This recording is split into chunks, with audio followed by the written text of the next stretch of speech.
To clarify, you said that Jon agreed to fight Tom, yes? Jon agreed to fight Tom? Is that what you just said there? Before, like on the last answer, you said... Jon agreed to fight Tom, yes. So but he hasn't signed a contract, Right. right? Yeah. So that's I mean, you guys have heard me for the last however long. I said, I guarantee you this fight's going to happen. This fight's going to happen. Fight's going to happen. You guys told me the crazy shit that was going on Instagram and all these other places. But yes, I've been saying Jon is going to fight Tom. There's some rumors out there that you guys had offered him his key money and he turned it down. Unless you hear it come from here or we put out a press release, don't believe any of this bullshit. But yes, Jon agreed to fight Tom. Fact. Dana White has finally spoken out about the ongoing Jon Jones heavyweight title saga, and he didn't mince words. The UFC president revealed some surprising behind-the-scenes details and put an end to any lingering speculation about a potential showdown between Jon Jones and Francis Ngannou. According to White, the situation is simple. If Jon wants to fight Tom Aspinall, the opportunity is there. If not, then he's free to walk away from the sport. This no-nonsense statement has sent shockwaves through the MMA community and raised major doubts about what's next for Jon Jones. Yeah. And to go back to the thing on Jon Jones, did you see the petition online from the fans? Yeah. What did you just make of that? Every human on earth was DMing it to me, and yeah, I saw it. I mean, I know you say you always listen to the fans and give the fans what they want. I'm just curious what you make of that. How many fans are there worldwide now? Like, what's the number? It's like 400 million or something like that. Yeah, 130,000 people want to see him stripped. Sure. Yeah. Not enough. I'm not saying that. It's kind of fucking silly. Jon Jones is making headlines once again. The UFC icon just took a not-so-subtle jab at interim champion Tom Aspinall, showing off his impressive collection of championship belts on social media. With each title on full display, Jones was clearly sending a message. This is what true greatness looks like. Meanwhile, Aspinall, still riding high after his recent victory, has been pushing hard for a chance to face Jones in the octagon.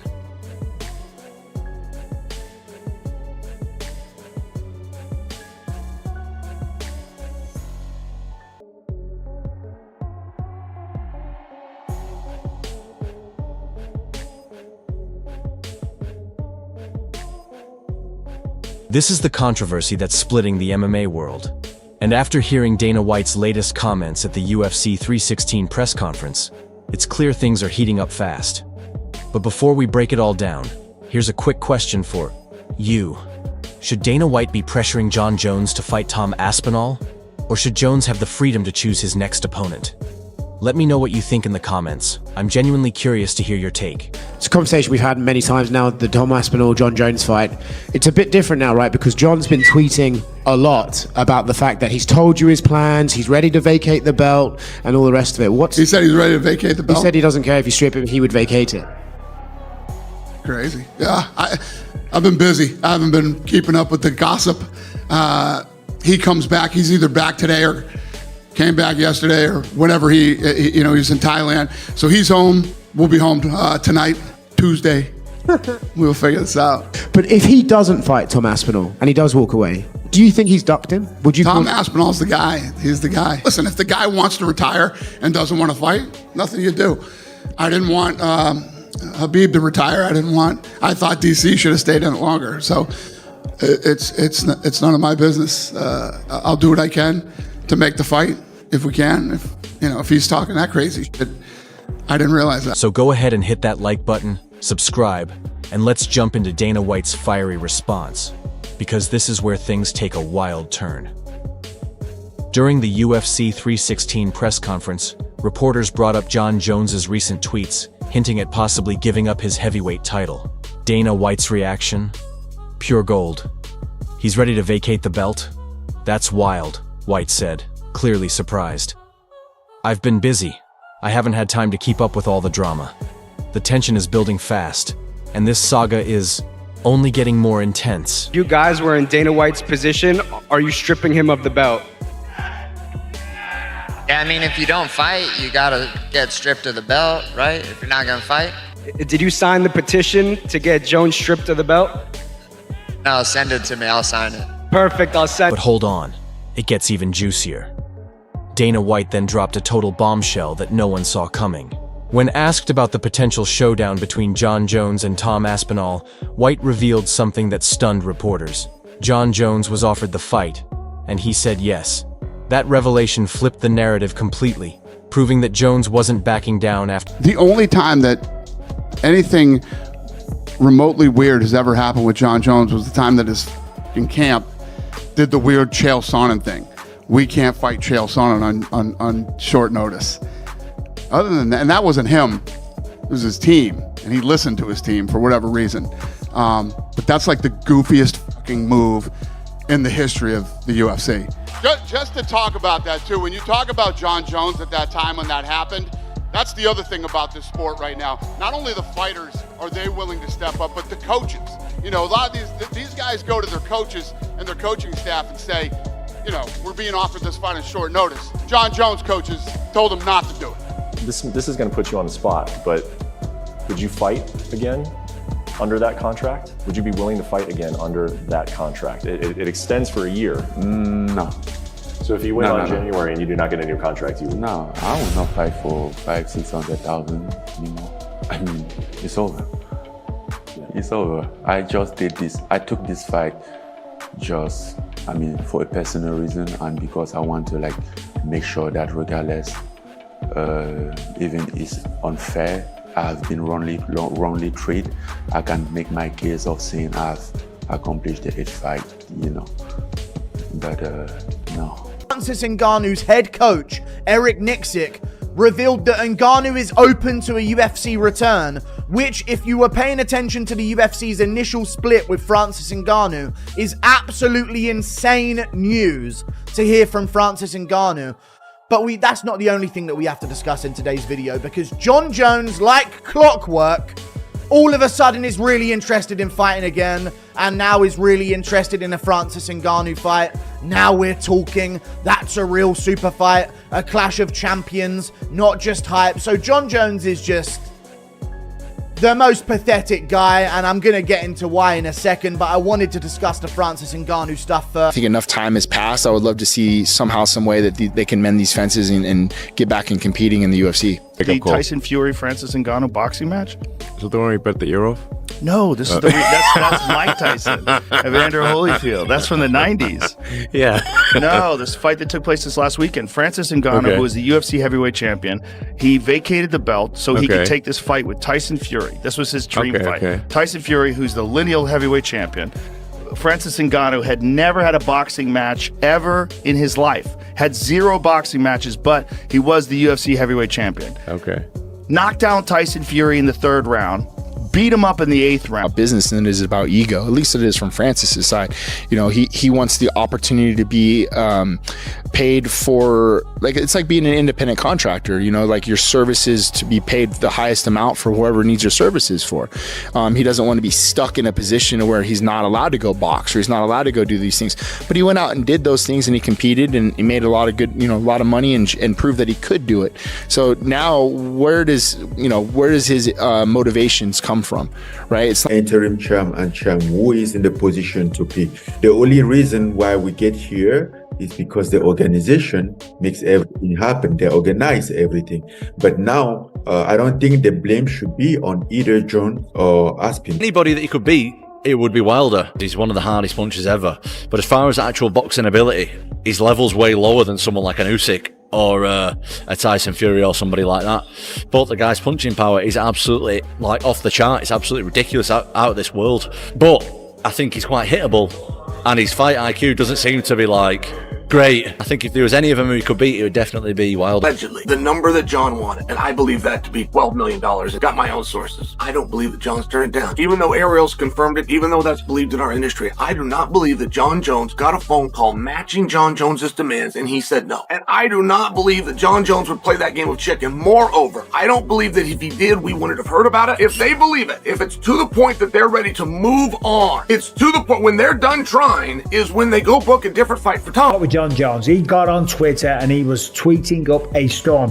Here's what he had to say regarding everyone saying that he's ducking Tom Aspinall and stuff like that. He said, I spoke to the UFC a long time ago about what my future plans are. I haven't really worked out since my last fight in New York City. Honestly, I believe it's in the UFC's best interest to keep presenting me as the company's champion, not Tom. And then he goes on to say, I've just been playing the role of the company man by doing nothing at all and holding all the position. And truthfully, it's been incredibly lucrative. I've made more money off of Tom being the interim champ than Tom has himself. It sucks to see the rest of the division get slowed down like this, but that has nothing to do with me. I don't pull the strings. Well, it does have everything to do with you, Jon. You are the champion and you're the guy that should fight, that should defend or vacate. Now don't worry, we're not going to go through all ground there and give you all the same points. But he continued tweeting, he was talking... Weaknesses, mate. Every fighter has got weaknesses. When you're talking about two guys like that, massive, giant guys, 6'5", 6'6", 120 kilo plus whatever they weigh, loads of knockouts on the record. Both guys can lose at any time, so of course, both guys have got a way to win. I think Ngannou's weaknesses would be his maybe his boxing ability a little bit, but as I say, he makes up for that in other attributes. And I'd say AJ's weaknesses would be kind of the unpredictable nature of Francis Ngannou when he's inside the boxing ring. And does AJ have a game plan? I think fighting someone that muscle bound, you've got to try and drag them into deep waters and get them tired. Do not get dragged into a scrap early on with Francis Ngannou, because that is suicide. You got to jab him, you got to move him, you got to stay slick, you got to keep the hands tight defensively. Don't get greedy with the punches, and just be slicker than him. Just use your boxing pedigree. It's the most money I've ever been paid by a fighter. It was unbelievable. It was more than I expected. I wasn't expecting, and obviously Francis is always taking great care of me, but it floored me. Like when I saw my Wells Fargo account that morning, and it literally brought me to tears, because he changed my life, and not only from a professional standpoint, but a monetary standpoint. It allowed me a lot of financial freedom to be able to enjoy my coaching, enjoy being a dad and a husband, and I get to take my kids to Park City this weekend. My daughter's 16th birthday, helped us. Heavyweight champion of the world, Tom Aspinall. And I mean, as far as Curtis Blades go, there was also a lot of people thinking it could have gone over a round and a half. And I mean, you don't like second rounds. Like, what do you have against second rounds, Tom Aspinall? Absolutely nothing. His coach said in the build-up, we're going to drag him into deep water. We're going to drag him to the later rounds. So I was preparing myself for the later rounds. You know what I mean? That was me. I was going slow in there, man. That wasn't me trying to knock him out at all. I never looked for the finish. I was like, they're saying they're going to drag me into deep water. I'm going to look in the camera and say, somebody drag me into deep water. I'm telling you, I want to feel what it's like. I want to see if I can swim or not. Jon Jones, if you can drag me there, take on. In my opinion, if you look at his body of work over the last 15 years, he's like as close as you can get to perfection as possible. He's like 37, 38 years old, but not only that, he's got 1,000,000 miles on the clock. So he's got a lot of damage on the body. He's took a lot of shots to the head. And that's not me saying anything negative about it. That's the reality of it. And I'm sure Jon Jones is aware of that. And he's fighting one of the most concussive punchers in UFC history. And I just think I can exploit it. Like, I think to get out the way of me for 25 minutes at this point in his career without getting hit once, and that's all I need is just one. I think that's going to be... Three fights, you know what I'm saying? Do title fights. He's talking about 3 fights, you know what I'm saying? Do title fights. He's talking about with Islam. He's saying that he's a little new in the sport still. Yeah, there's a lot of work to do before. But he has a big future. You got a big future. Big future, but I think that same Habib career, not long. Yeah, not very long. Yeah, just start the pressure just didn't make the fight start. So it's not a lot. You kept on keeping on, and I still are. Well, how's this even argued? The longer you're on top, the more time your opponents get to study your footage. People fixate on fighting you instead of the next opponent. And you're starting. Yeah, it gets harder and harder the longer you stick around. We get older. And then they're yelling at you, and you're like, you're starting because of me. So it's like, why are you even talking? I feel like the comment that I made a lot of people upset, a lot of Islam fans upset. But really what I was trying to do is I was trying to translate for Nate to the Russians. Nate speaks in a very laid-back way. He speaks with a lot of slang, and if you're not American, it may be hard to understand what he was saying. So I was really just trying to translate for Islam Makhachev is a better version of Bilal. I think his striking on the feet is the striking on the feet. I think it's easier than Bilal because he'll stay in one stance. He's more traditional style. But yeah, he's the pound for pound number one. So it's a tough fight. But I guess we'll just watch all these fights again, make a solid game plan, and then just start working at it. From pretty much now, I'm going to start working on ways to beat him, different ways to get back to my feet, stuffing the takedown. But I'm pretty confident I can get this one done. Will you pick Volk's brain? Yeah, 100%. I definitely plan. After the last two fights, I've spent a bit of time in Wollongong. So yeah, I think probably the first stop, we go to Wollongong, talk to Volk, see what he reckons. Islam went up not out of courage. Islam did not go up out of adding hardware to put on his mantle. He went up with one condition, which is I don't have to fight Belal Muhammad. Now, he can sit around and say, I could beat Belal, and I wouldn't go up and beat Belal because I can beat Belal. The bottom line is you entered a division openly that you said you wouldn't face one of the top guys. That's not a sign of courage. That's a sign of cowardice. I don't love the idea. You have an undefeated. Make sure you understand what happened. I know this is your friend, DC. I think of Islam as my friend too. But let's think of what happened. You have an undefeated, number one ranked world champion who's chasing you down. He is willing to leave his division behind. He's willing to walk away from his belt to chase you down. You are so interested in getting away from this guy that you not only leave your belt, you leave your division, and the whole thing is only contingent that you don't have to fight Islam. Not for nothing. This is not the way champions conduct themselves. That's where I disagree with my boy Chill. I love Chill, and we have a lot of fun on our show. But you can't call someone or say they have that type of behavior when they're doing that. And they've defended the belt multiple times. They've fought people on short notice. They've fought people coming up in weight class. They've done just about everything they can to show that they're willing to lay it on the line. We always talk about step on the line, step on the line, step on the line. Steps on the line every single time. This is the first time that Islam has honestly put his wishes above what everybody else wants. Because when everybody else wanted him to fight Volk, he did it. When everybody was looking for him to fight Arman, and Arman couldn't, well, fight this guy who's number 5, Moicano. Dangerous, no training camp. He did it on a day's notice. He's always done it.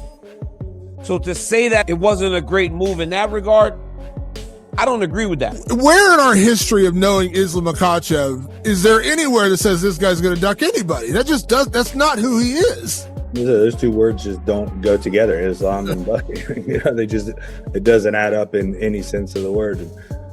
Like you said, there's certainly situations of guys quote unquote ducking, but you kind of have to define what ducking is too, right? Like, are they going out of their way specifically to not fight a guy? Islam's going for a bigger opportunity. Like that, I don't think that's ducking in any definition of the word that you can muster up.